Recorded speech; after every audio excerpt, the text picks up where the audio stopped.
As we move into the next talk, I'm so excited to have back with us Lisa Bevere. Lisa and John and their family, I mean, they are a force. And God burdened her heart over 2 years ago to focus on a project that she's been so hard at work. And we've been able to kind of get bits and pieces along the way of the work that she's been doing. And it's a book called Fight for Female. We're in an age now where you actually have to write a book called Fight for Female because a lot of things are confused for people. What does it mean to be male and female? What is God's design in this?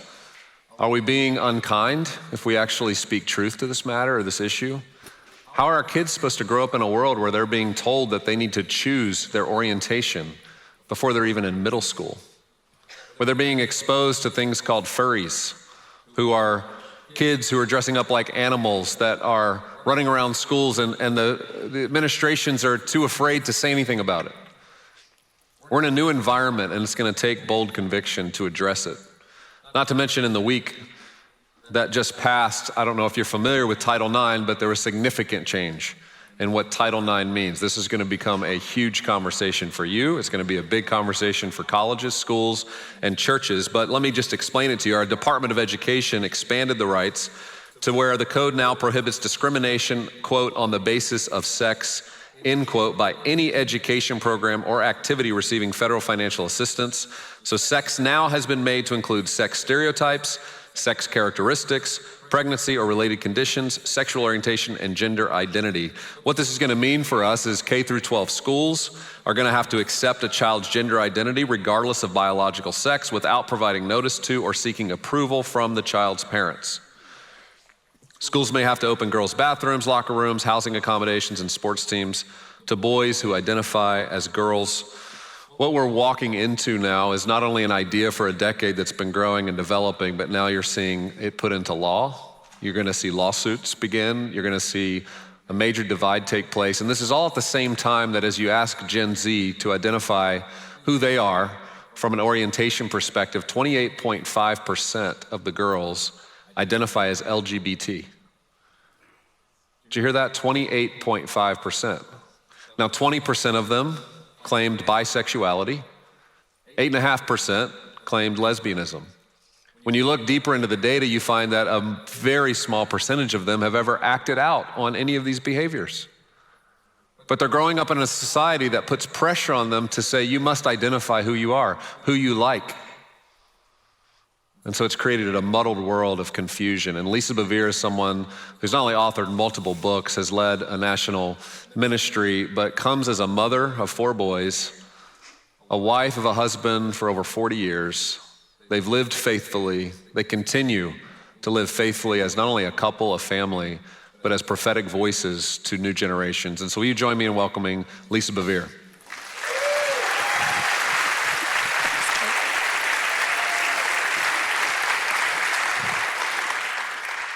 That feels like a long walk. Well, I am so honored to be here. I feel like it is very timely that we are addressing this subject, and I want to introduce you to my family. I am the mother of 4 men and grandmother, soon to be to 9. There is my husband, John Bevere, married for 42 years. My second son, Austin, Jessica, their beautiful daughter, Scarlett. She's expecting a little boy any moment. Then we have Madeline and Alec, who is here. Addison and Juliana, who is going to be doing the sourdough demonstration. Their 4 children, my youngest son, Arden, his beautiful wife, Christian. She's holding something there that I believe we have a picture of Azariah. There he is. Finally, an Italian-looking grandchild. He was conceived in Venice, proving that what you behold is what you become. I do believe that this is the motivation for why I do what I do. Family is the most important thing to me. I believe that family is the answer to so many of the problems in the world right now. And I do believe that female is something worth fighting for. G.K. Chesterton warned, when people stop believing in God, they don't believe in nothing. They believe in anything. In recent years, the concept of male and female has been under assault. There's been confusion around it. And I love that God is actually really clear that he created male and female to carry his image. I wore a t-shirt not long ago. I think they're gonna put up a picture of it. That is, the future is male and female. And I was out in a coffee shop and I had men make eye contact with me like, thank you. Thank you for including us in the future. I had some women coming up to me and they're like, where do I get the t-shirt? So I decided to do a little selfie in my car with sunglasses because I do believe that makeup is optional sometime. And I posted it and I just said, the future is male and female because without male and female, there is no future.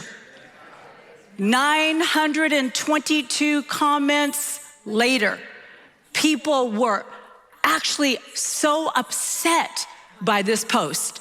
I heard things like, you are co-signing with patriarchy. This sounds like all lives matter, which they do. And also they said, this sounds like you're transphobe, LGBTQ anti, you're a bigot, you're a demon of hate. I couldn't believe how much contention was coming around this simple phrase that 5 years ago, nobody would have a problem with me saying the future is male and female. And I have learned that anytime there is this much pushback on something, there is something more in the works. So I went home and I just typed into Google, what is the origin of the quote, the future is female? And I got the answer.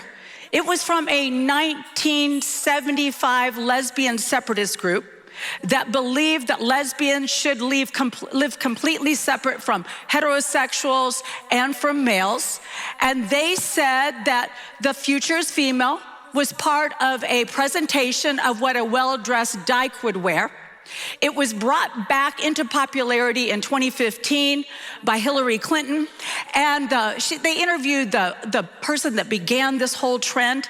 And she said, what is your hope for the quote, the future is female? She said, it is a call to war, an invocation, and a spell to cast.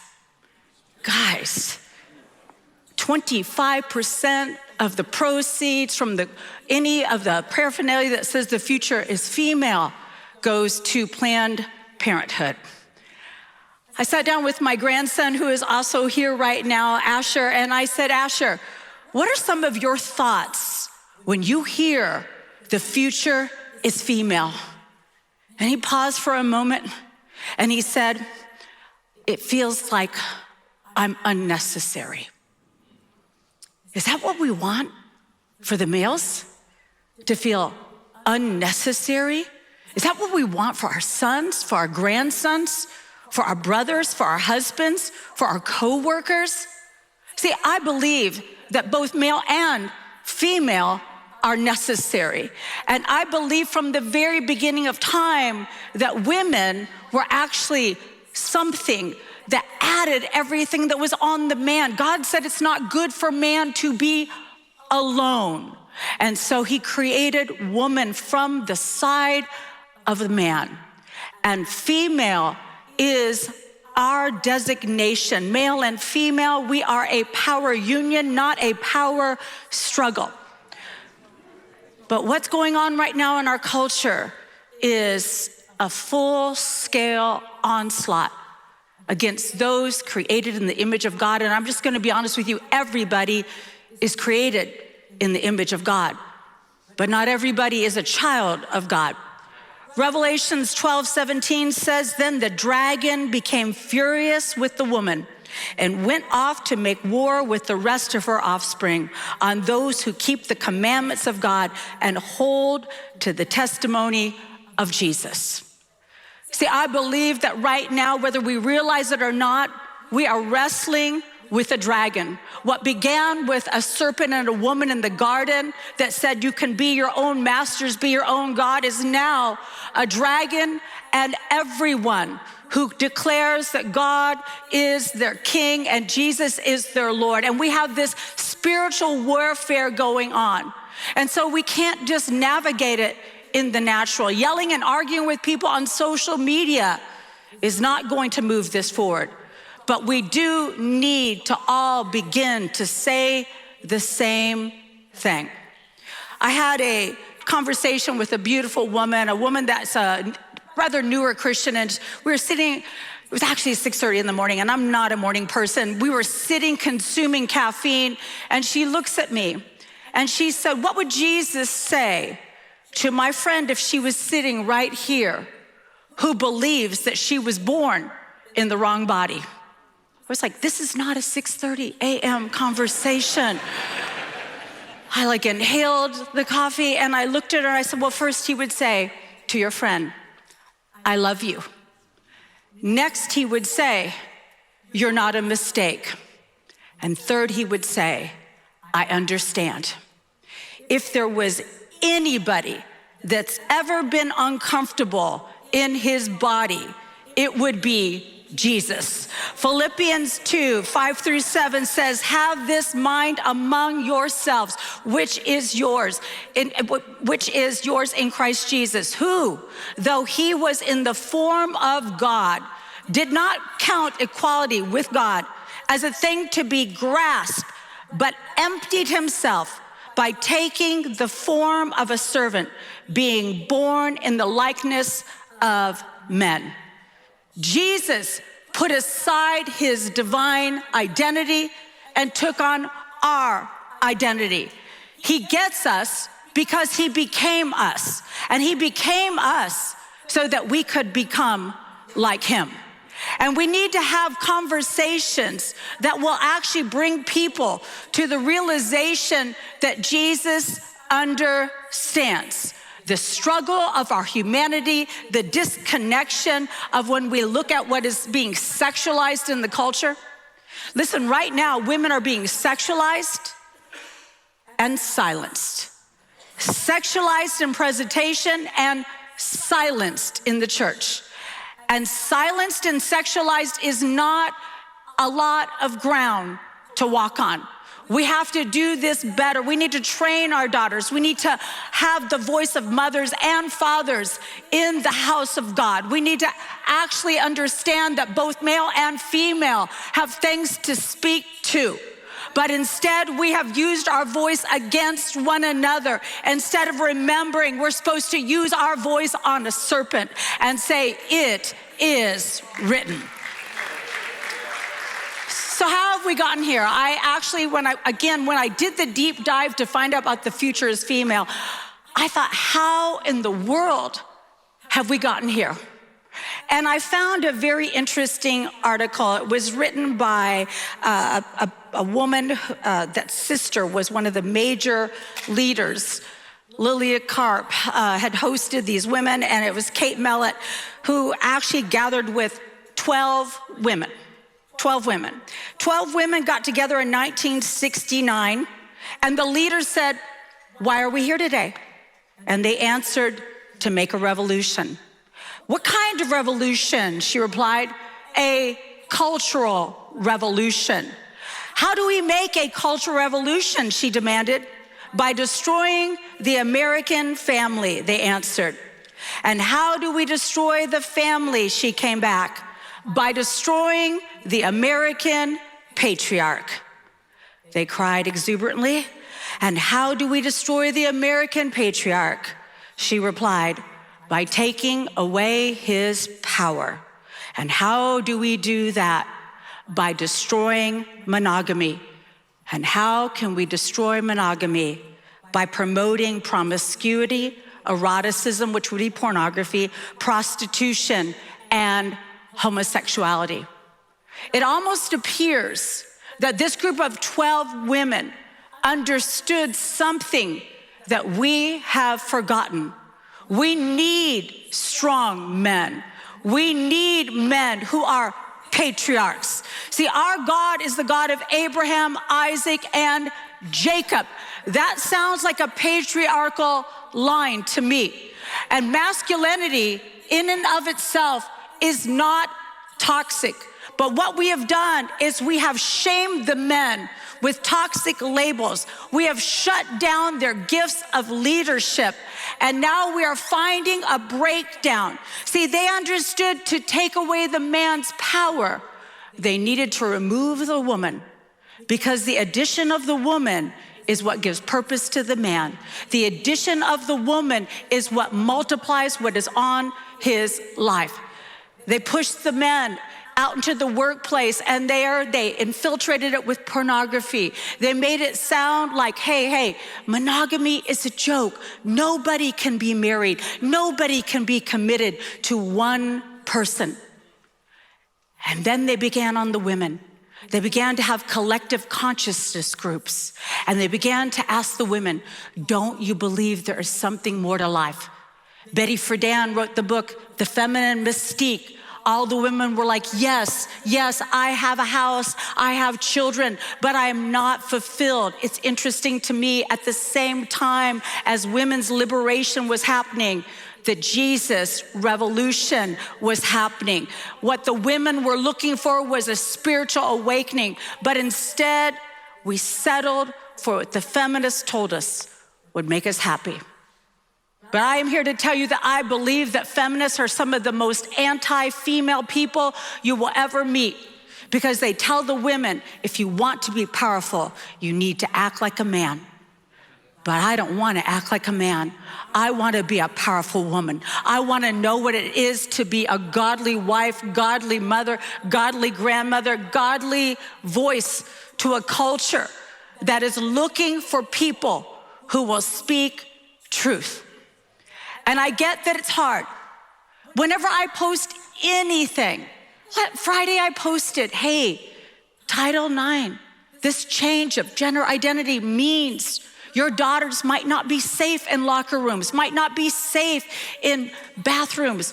I had so many people push back and say, this is hate speech. No, it's truth. And it's safety. And we need to recover our voice, both male and female, for the sake of our daughters.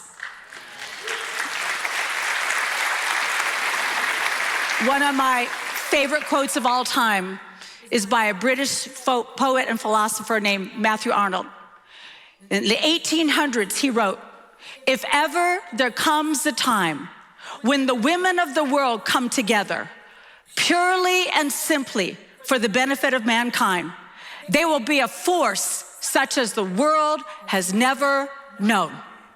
If ever there comes a time when the women of the world, the American women, the thinking women, the Christian women, come together for the benefit of all, they will be a force such as the world has never known. It's time. It's time for us to be that force. It's time for us to find our voice. It's time for us, I love what Matthias said, to do it with consistent, conscientious kindness. We need to be kind, and telling people a lie is the truth is not kind. Everything in our culture is getting a generation to doubt what they can see. And when you doubt what you can see, people can slip in anything they want you to believe. Last year, I was speaking at a conference, and afterwards, an older woman came up to me, which is harder and harder for me to find since I'm in my mid-60s. She comes up to me and she said, did you ever know this particular minister? I said, I knew of him. I'm not quite as old as you, but I knew of him. And she said, well, I hosted him years ago. And he spoke to my women at a luncheon. And then afterwards, we were driving back to the hotel. And my husband and I turned around and he was weeping. And we said, hey, what's going on? He said, I see an attack coming to the United States of America. And he said, the enemy is going to attack the women. And if he can get the women, he will get the children. Come on, women. We need to remember that we are mothers in the spirit. Whether we've ever given birth, we are made to partner with God for life. We were made to speak truth. So I think it's just time that we reverse engineer what 12 women did back in 1968. And that would be, why are we here today at the Q Summit? Well, to begin a cultural and spiritual restoration. And how does that restoration begins? It begins with loving and teaching our family how to have conversations in the safety of our home. And how is family restored? Through rebirth and forgiveness. And how does this begin? It begins with us. It will start when we honor both male and female. I'm just gonna say this to every man in this room. We need your voice. We need your leadership. We need you. We need you even if everything in the culture says, oh, it's just Ken. Listen, we do not believe in negating the influence of men to gain influence for women. We need male and female to begin to unite their voice with common sense, courtesy, consistency, and wisdom. And we need to speak truth in the face of lies. And that is why I'm so honored to speak to you today about the fight for female, because I do believe that women are answers in a culture that is broken. Amen.